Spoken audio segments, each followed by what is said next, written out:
Estamos bien preparados para navegar estos vientos en contra. Bueno, precisamente queremos ahondar en este y otros temas y para eso saludamos al ex ministro de Economía, Hugo Lavados, rector además. Muchísimas gracias por acompañarnos. Muchas gracias por estar conmigo, Mónica. A ver, lo primero que le quiero preguntar es, a su juicio, lo que ha pasado hoy día con la bolsa en China, ¿es cercano a que China tope fondo o bien todavía puede caer más? Y se lo digo en el contexto de un junio, que es cuando revienta finalmente la burbuja bursátil, que es el peor junio en décadas. Por lo tanto, ¿estamos cerca o no de que toque piso la situación bursátil, al menos en China? Mire, de lo que yo he estado leyendo, de lo que uno ve de los analistas internacionales, quienes siguen muy próximos a China, uno de los temas es que no está claro si China va a crecer siquiera al 7%, por razones de distinta naturaleza, entre otras porque una tasa de crecimiento como el que traía China sobre el 10%, muy difícil de mantener en un periodo largo. Además, también la caída de las bolsas y la caída de los precios de los commodities, entre los cuales a nosotros lo que más nos interesa es el cobre, muestra que el resto del mundo está todavía en una situación bastante frágil y no se ha recuperado del todo. Y eso muestra cómo se transmite el problema chino a todo el resto de los países y que la caída de las bolsas sea relativamente semejante a la caída de la bolsa china, que es donde hoy día estamos teniendo el gran problema.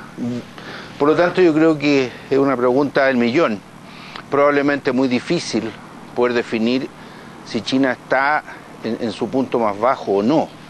Una de las cosas que tiene además China es que no es del todo clara la información que fluye de ese país. Señor Lavados, al respecto justamente, ¿qué puede hacer también un gobierno que tiene en algunos aspectos una economía liberalizada, pero que es fuertemente centralizada en otros aspectos? Por ejemplo, para rescatar lo ocurrido en la bolsa en junio, se realizó de parte del gobierno el mayor rescate bursátil de la historia mundial. Nunca ningún país en la historia había destinado tantos recursos a salvar la bolsa, pero la bolsa funciona en base a la confianza, más allá de que un gobierno intente hacer un salvataje. ¿Puede realmente el gobierno chino parar este desplome de la bolsa?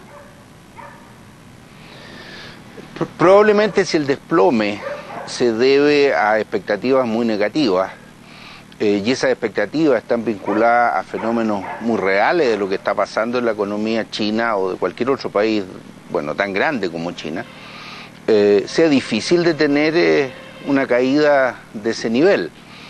La cantidad de recursos, por muy grande que sea el poder y los recursos que tenga el gobierno chino, a la larga igual van a ser insuficientes.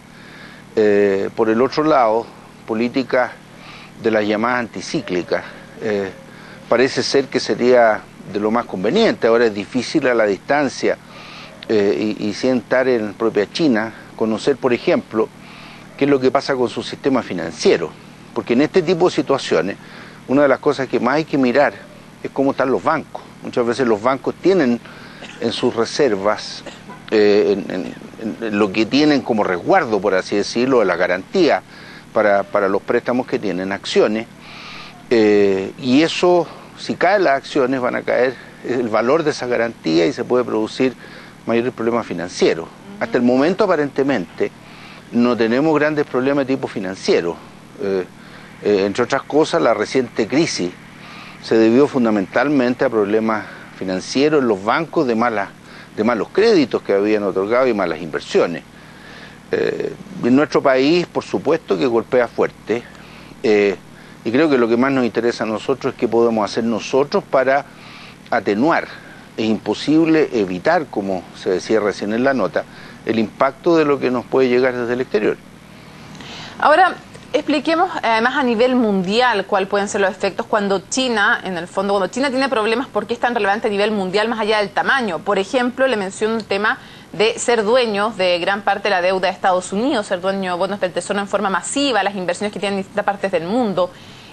¿Podría llevarnos lo que está pasando ahora en China a una nueva crisis del tamaño de la que vimos, por ejemplo, con los subprimes, si es que finalmente este gigante tiene pies de barro?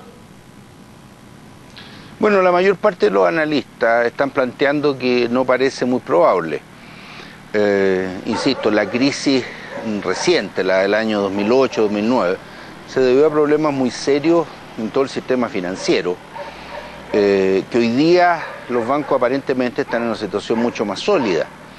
En el caso chino, como usted dice, Mónica, China es muy importante desde el punto de vista de comprador de productos del resto del mundo, es un gran importador. Además, es importante desde el punto de vista de los productos que le vende a los demás países, y si tiene problemas internos y sus empresas y sus fábricas no pueden reabastecerse rápidamente, eso también genera problemas en los otros países que ya se acostumbraron a comprarle a China. Y en tercer lugar, China es un país que tiene una enorme capacidad de ahorro interno, y ese ahorro es lo que les ha permitido hacer inversiones en muchos países, como el caso más conocido, ¿no es cierto?, la gran cantidad de inversión inmobiliaria, en edificios, en cosas a veces muy simbólicas, que ha hecho en países como Estados Unidos. Como bien dice, China es el principal inversionista en papeles que emite el gobierno de Estados Unidos, que además a Estados Unidos le permite mantener el déficit fiscal y le permite estar funcionando. Sí, claro. En este tipo de situaciones los problemas están tremendamente interconectados. Ahora, justamente es tanto el ahorro que tienen en China que muchos de los ahorrantes, pequeños inversores, fueron los que entraron masivamente a la bolsa, y frente a las malas expectativas de crecimiento se retiran y provocan esta verdadera estampida y caída.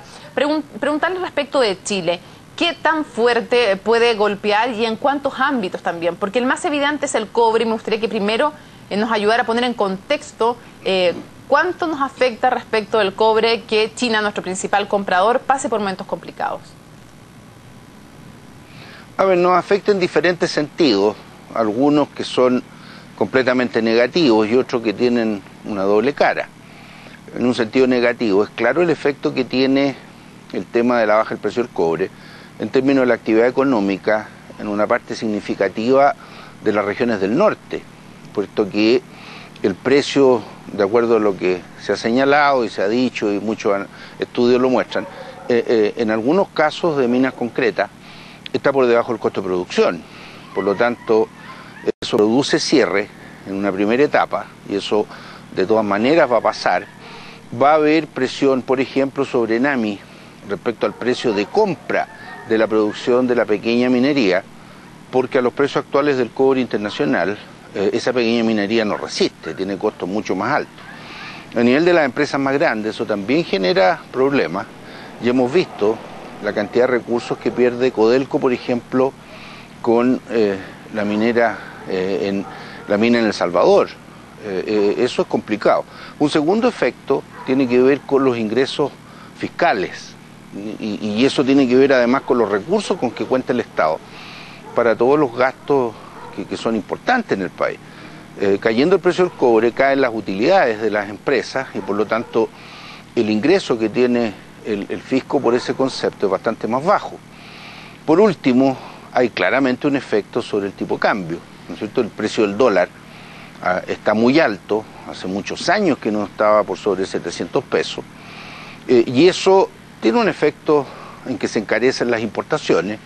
Se va a observar incremento de precio en muchos productos importados, ya se está observando de hecho, pero a la vez también beneficia a quienes venden al exterior productos que no sean cobre o productos que no sean materias primas.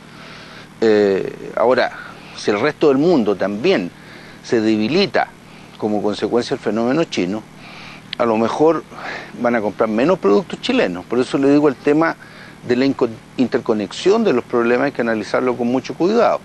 Yo creo que la economía chilena está en un pie sólido, todos pensamos eso, tenemos reservas fuera de Chile importantes, pero es necesario tener conciencia que eso no puede significar un efecto demasiado grande ni demasiado expansivo, porque por el otro lado podemos tener